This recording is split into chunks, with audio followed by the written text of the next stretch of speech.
Olá pessoal, sejam muito bem-vindos ao MovaCast. Eu sou o Thiago Serafim, o host desse programa, e hoje quero falar para vocês sobre carga de treinamento. Bom, antes de mais nada, se você está curtindo esse conteúdo, não deixe de se inscrever no canal, de dar o like, de compartilhar e de ativar o sininho.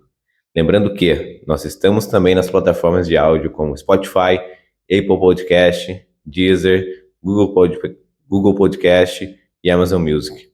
Todas as plataformas de áudio, aliás, nós nascemos nas plataformas de áudio e recentemente viemos para o YouTube. Então, nas plataformas de áudio, nós inclusive temos mais episódios. Os primeiros episódios são lá nessas plataformas. Se você gosta desse conteúdo que está assistindo no YouTube, vai lá também na sua plataforma de áudio para acompanhar um pouco mais.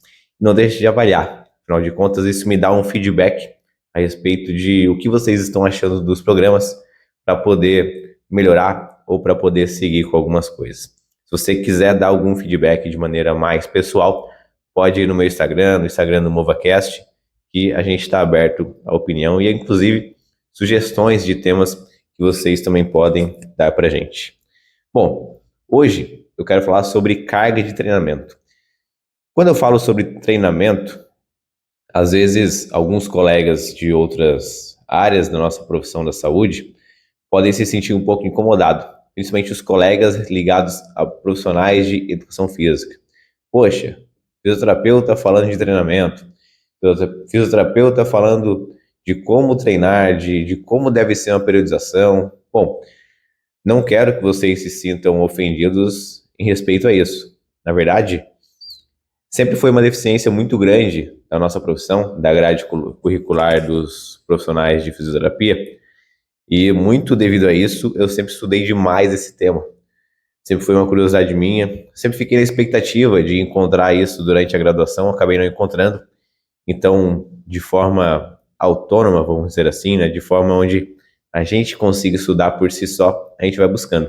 Inclusive fazendo curso com profissionais de educação física. Fiz cursos com o Belmiro Salles, com o Belmiro de Salles, com outros profissionais muito referências na área, justamente para entender um pouco mais sobre esses conceitos. E eu fico um pouco incomodado quando falam que fisioterapeuta não sabe periodizar ou não entende de treinamento. Fico mais incomodado ainda quando os próprios fisioterapeutas falam isso. Eu falo, gente, não é que não sabe, basta estudar. Tem um amigo, o Fábio Dominski, inclusive tem um baita podcast que é o Exercício Físico e Ciência, que ele de vez em quando posta lá no Instagram dele, né? Bom, método infalível para aprender alguma coisa. E aí vem uma imagem de um indivíduo sentar a bunda na cadeira e estudar. Essa é a única forma da gente conseguir se desenvolver em alguma coisa. Aprendendo e colocando aquilo que a gente aprendeu em prática, para que haja uma fixação daquele aprendizado. Mas vamos agora de fato ao que interessa, né? Dentro do treinamento a gente tem um conceito que é o conceito de carga. O que é carga exatamente? O nome já é um pouco o nome já é um pouco direcionado ao que a gente consegue entender sobre carga, né? Carga é aquilo que propõe uma certa resistência, um estresse fisiológico ao corpo. E aí, dentro da carga, a gente pode dividir carga em carga externa e carga interna. Confesso que quando eu comecei a estudar um pouco mais esses assuntos durante a graduação, eu não entendia muito bem, poxa, carga interna, carga externa, o que é isso? Uma tem relação com a outra, uma é diferente da outra, uma vem de fora, a outra vem de dentro, como assim? Eu não entendia muito bem. E aí por isso que a gente vai estudando, vai entendendo um pouco mais poder para poder prescrever, para poder também ensinar outras pessoas. Carga externa é tudo aquilo que está prescrito. Então, se você é aluno de musculação, por exemplo, e tem a sua ficha lá na academia, aquilo que está prescrito lá para você é fazer 4 séries de 10, hoje vão ser 8 exercícios de 3 séries de 12, e todos esses exercícios você vai utilizar 60 segundos de intervalo. Aquilo é sua carga externa. É o quanto de trabalho você vai fazer durante aquele período. E aí, a gente tem outros exemplos, né? Dentro do CrossFit, aquilo que está prescrito lá no quadro é a sua carga externa de treinamento. dentro de uma planilha de corrida, uma planilha de triatlo, dentro de um treinamento. Hoje eu vou correr. Aliás, se eu sou um atleta de triatlo e durante uma semana eu treino em 8 períodos ou 7 períodos, manhã, tarde, né, enfim, como for dividido. E dentro desse período está lá prescrito: olha, de manhã você vai fazer 90 quilômetros de bicicleta, à tarde você vai fazer musculação. De manhã você vai fazer corrida, no dia seguinte, à tarde você vai fazer musculação. Então, aquele plano de treinamento prescrito é a sua carga externa de treinamento. E aí, a partir da carga externa, a partir do nosso treinamento,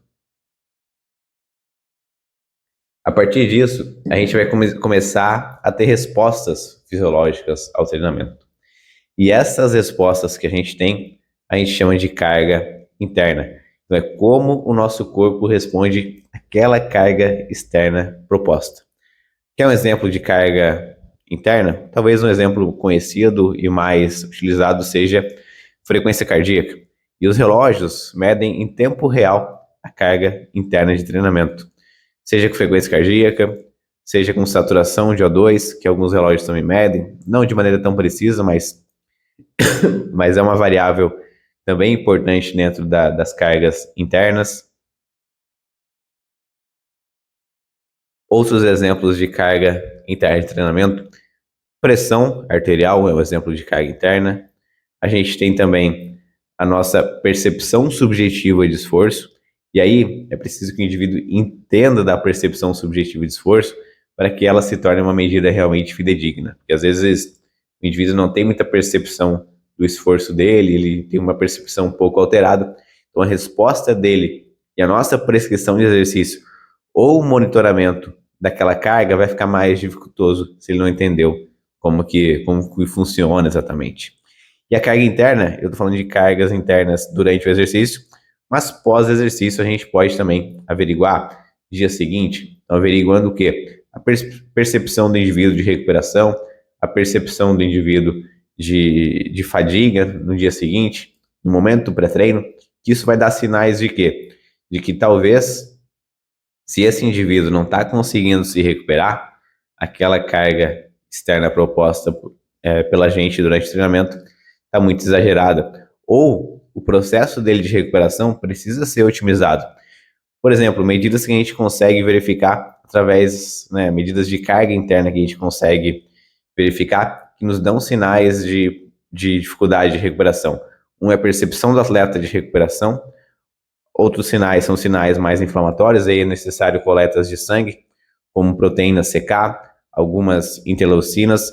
Isso nos dá para a gente, isso acaba nos dando sinais que o indivíduo está com dificuldade de recuperar. Isso nos dá o quê? A resposta dele durante o exercício, a carga interna de treinamento. Então, a carga interna ela é altamente dependente da carga externa. E, Thiago, qual que é a melhor forma da gente verificar a carga interna desse indivíduo, para a gente poder monitorar o treinamento? Olha, não vai existir um método que é o melhor de todos. Acaba que, muitas vezes, você associa um método ao outro. A gente tem, por exemplo, dentro do treinamento aeróbico, muito utilizado, a frequência cardíaca como uma forma de prescrição de treino. Só que a frequência cardíaca, por exemplo, quando a gente vai verificar a carga interna e a resposta durante o exercício, ela é facilmente alterada. Ela é muito sensível a qualquer alteração. Quer um exemplo?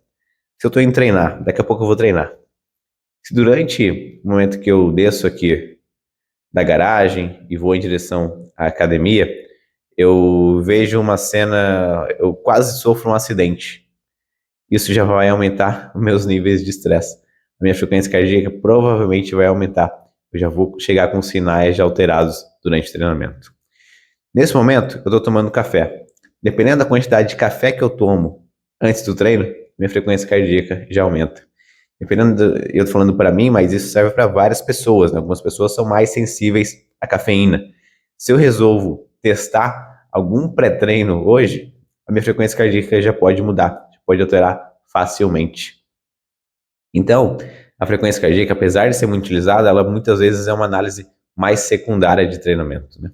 Acaba que a percepção de esforço, é uma das ainda melhores formas de a gente poder verificar a carga interna desse indivíduo, desde que ele venha de maneira educada, né? Não adianta também aquele indivíduo, e acontece frequentemente isso, né? Aquele paciente, aquele cliente mais tigrão, onde a gente fala para ele, poxa, uma escala de 0 a 10, quanto você daria para seu nível de fadiga atual?